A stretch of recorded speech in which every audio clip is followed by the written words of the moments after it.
Now let's get something very, very clear here at the beginning of the video. If you like another aesthetic or you like the playstyle of another class, play that class.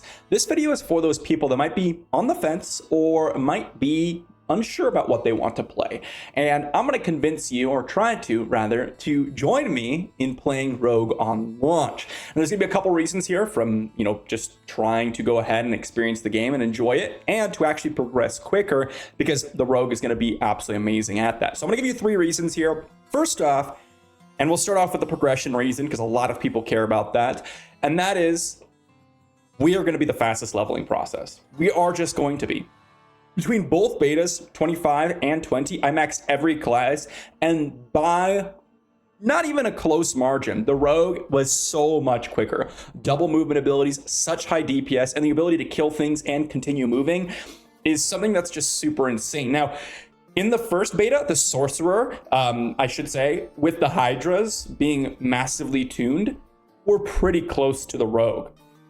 But although the Sorcerer had an easier process, if you were able to min-max the Rogue, they were still faster due to them having 2 dashes and a Shadow Step, and the ability to reset their cooldowns even easier with Twisting Blades. It's just so much superior compared to every other class. So if you're looking to get early access to content in terms of being there before everyone and kind of getting there hours before potentially, this is the class to go.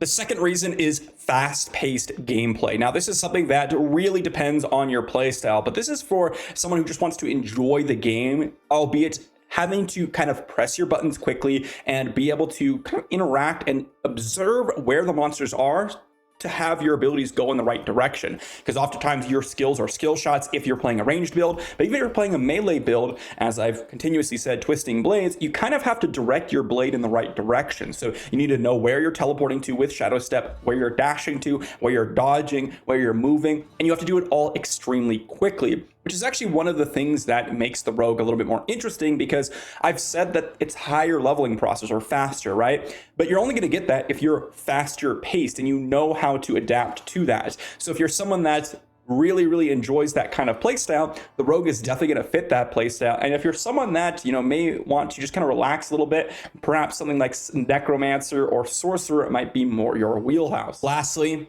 the damage.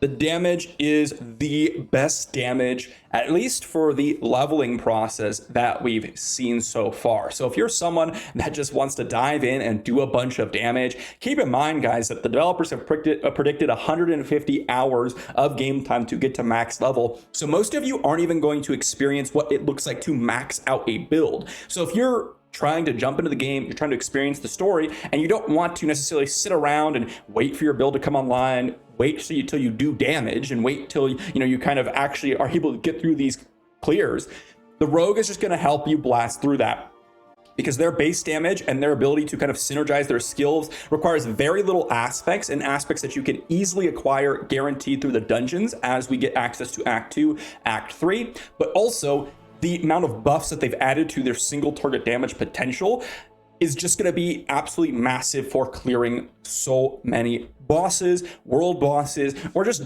dungeon content in general.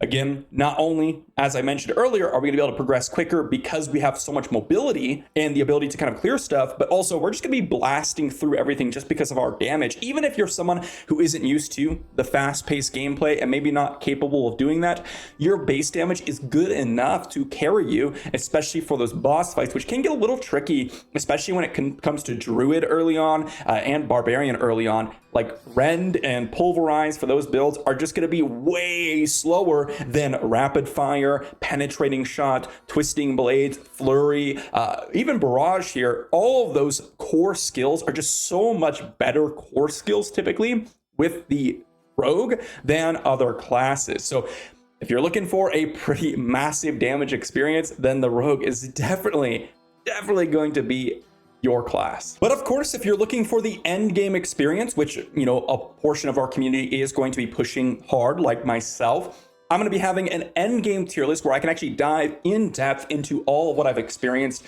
for the review build. So if you're interested in that end game tier list, be sure to sub, because that will be coming out in the next couple of days. Thanks for watching, everyone, and I'll see you all for the next one.